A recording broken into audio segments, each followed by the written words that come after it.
Hello everybody, today I'm going to show you this very nice PolarLites 400 watt high pressure sodium bulb.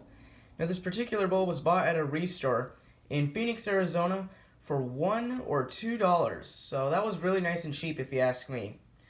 Now I do believe I bought this bulb back in January of 2020, so I've had this bulb for 2 months straight, so that is quite a while actually. Sadly, all the restores are temporarily closed due to the coronavirus or COVID-19. So that's a bit sad, so that's why I'm making less videos of different light bulbs, so sorry if that's the case. But anyways, let's not waste any more time and we'll look at the etch real quick. So here we go. As you can see, it's kind of rubbed off, as you can see, because this bulb has been slightly used in a fixture before this bulb was sold and donated to the restore. So you can see the company name up top, PolarLites. Right here is the bulb code.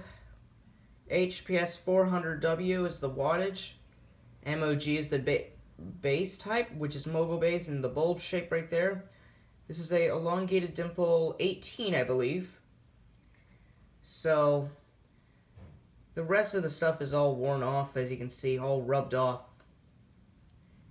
So the ballast type is the S51 ballast, believe it or not. So there's not much on the etch, so just because the etch is all rubbed off. So not sure what all these numbers mean, but let me know in the comments below if anybody knows what those numbers mean. So that's it for the etch. Let's look at the construction real quick. So you can see some silver getter on the bottom of the bulb to help maintain the vacuum of this lamp. You can see the stem right there covered in silver getter like I just mentioned just now. And you can see all the welding process to connect to the arc tube. And here's the dimple for extra support for the arc tube. And the arc tube is actually very long, as you can see. It's about the size of a 900 watt pulse start metal halide lamp, which I don't think those are in the real world anyway. Which I think that'd be kind of neat if 900 watt metal halide lamps are in the real world, but I don't think they are. So I was just comparing an arc tube size comparison and length. So anyways, there's not much on this lamp other than some getter on the bottom and some metal straps supporting and connecting to the arc tube. And yeah, that's pretty much it with the construction. Pretty simple, as you can see. Here's the whole bulb. We also have a very nice hard aluminum base with a ceramic insulator. Sorry if the camera's out of focus. There we go. Sorry about that. So yeah, there you go. Hard aluminum base with a ceramic insulator.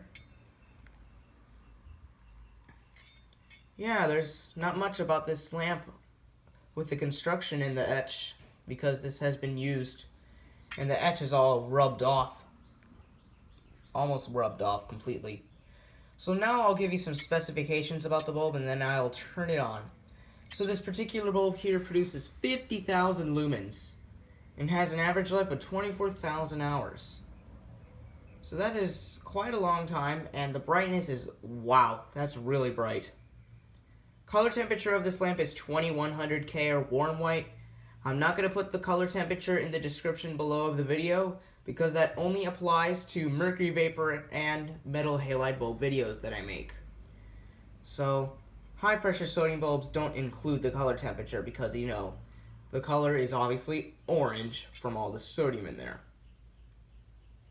So that's pretty much it for the specifications about this lamp.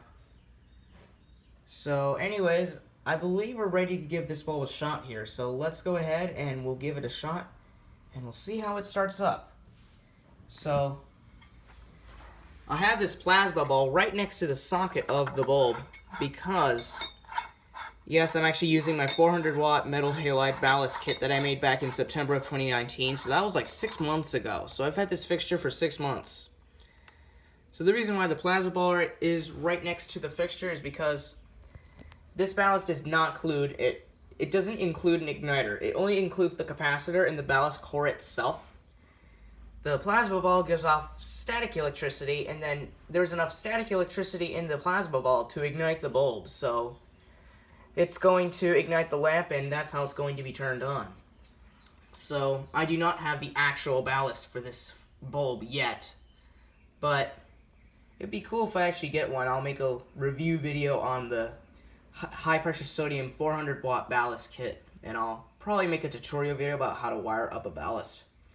But anyways, let's go ahead and set the camera on the ballast so we can get a good view of the whole bulb itself and the arc tube. Since this bulb is clear, I'm not sure if there's actually a coated one that I have seen that are 400 watt. The only things that I have saw that are the only types of high pressure sodium bulbs that I have seen are coated are the 70, 35, 50, and 100 and 150 watt. So anyways, enough of me talking. Let's go ahead and turn on this bulb. Here we go.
Anyway, the bulb is at full brightness, and my gosh, it's bright in here.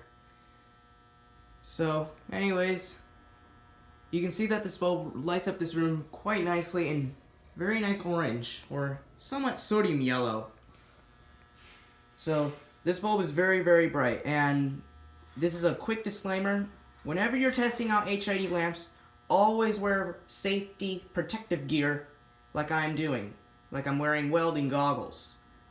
Welding goggles are a perfect example of safety to help prevent yourself from getting blinded by these types of lamps. So, just to point that out, never ever stare directly at the lamp when they are operating.